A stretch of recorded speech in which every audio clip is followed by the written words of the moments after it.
Hello everyone, welcome back to my Learn Excel in 5 minutes short video series. So in this video we are going to be looking at pivot table. So the pivot table is a feature on Excel that helps you to summarize data from very large data sets. So in this video what we'll be doing is converting this data.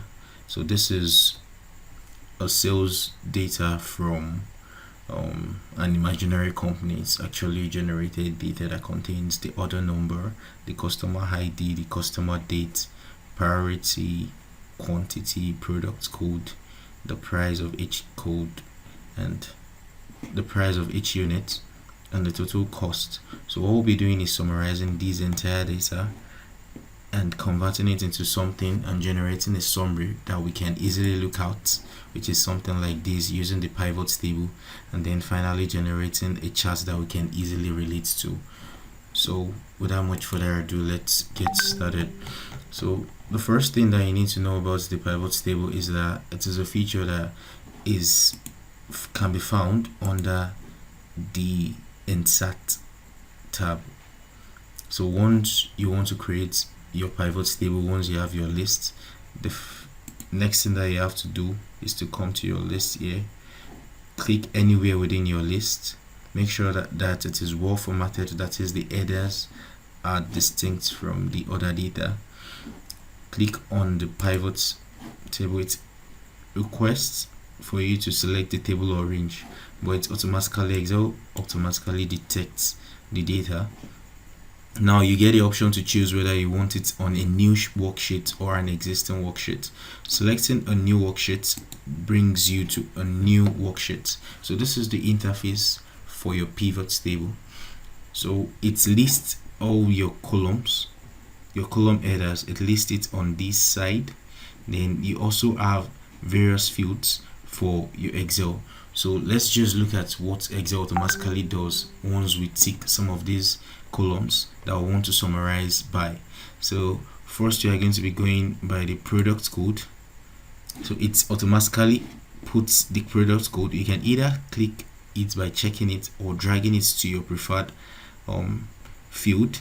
So now it's automatically adding it to the row column, to the row field. So we have our product listed here.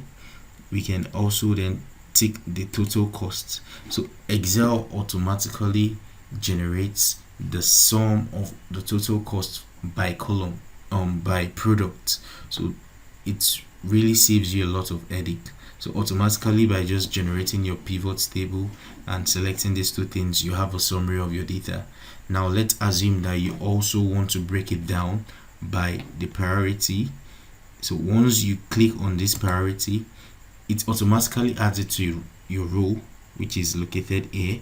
So you can click on it, and then I told you that there are two ways. I said earlier that there are two ways in which you can add your column to the pivot table. So instead of doing that, you can also drag it. Now in this case, I want it on my column, not on my row.